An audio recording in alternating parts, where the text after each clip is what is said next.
Salut tout le monde, dans cette vidéo je vais vous montrer comment modifier votre HTML via votre JavaScript, votre CSS via votre JavaScript.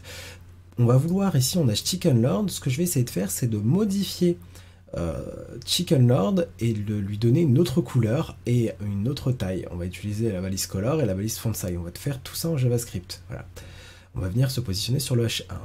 Ok. Donc du coup je vais récupérer un peu ce que j'avais gardé tout à l'heure.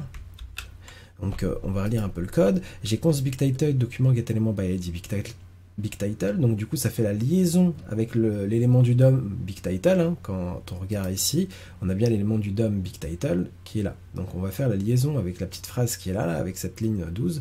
On va faire la liaison entre ça et ça.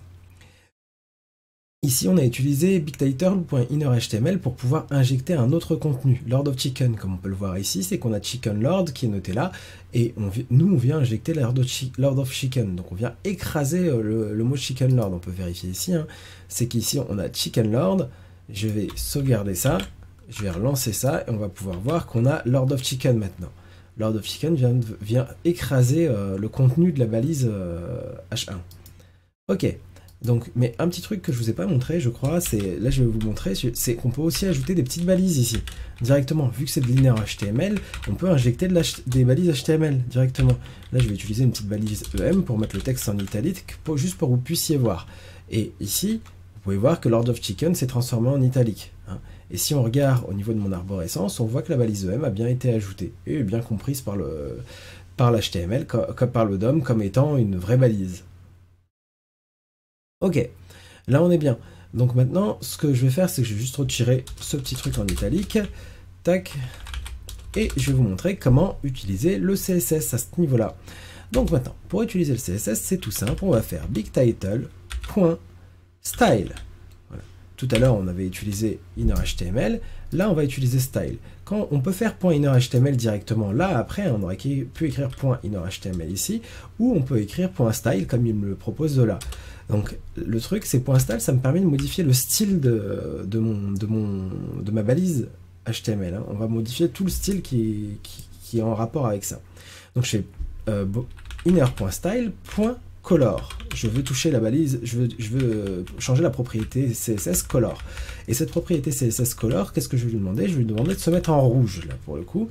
Je fais red, je sauvegarde et on va aller vérifier.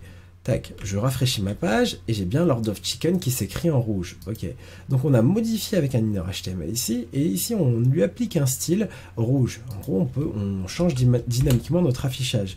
Et là, on va faire bigtitle.style, encore une fois. Hein, voilà, font size.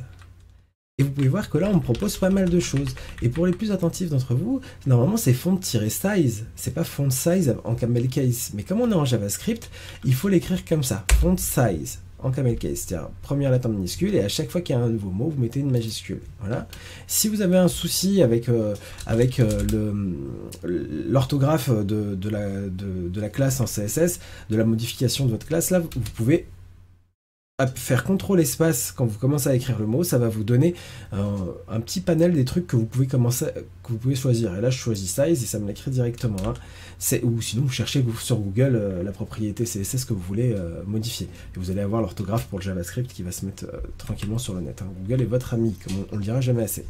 Donc là, j'ai mis mon bigtitle styles font size et je vais lui demander de me prendre une taille de 72, allez, 72 pixels. Voilà.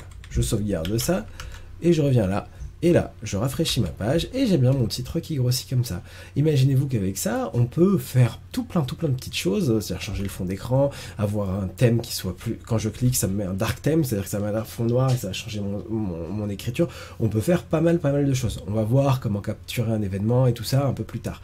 Mais dans l'idée, là, vous pouvez voir comment modifier votre CSS tranquillement.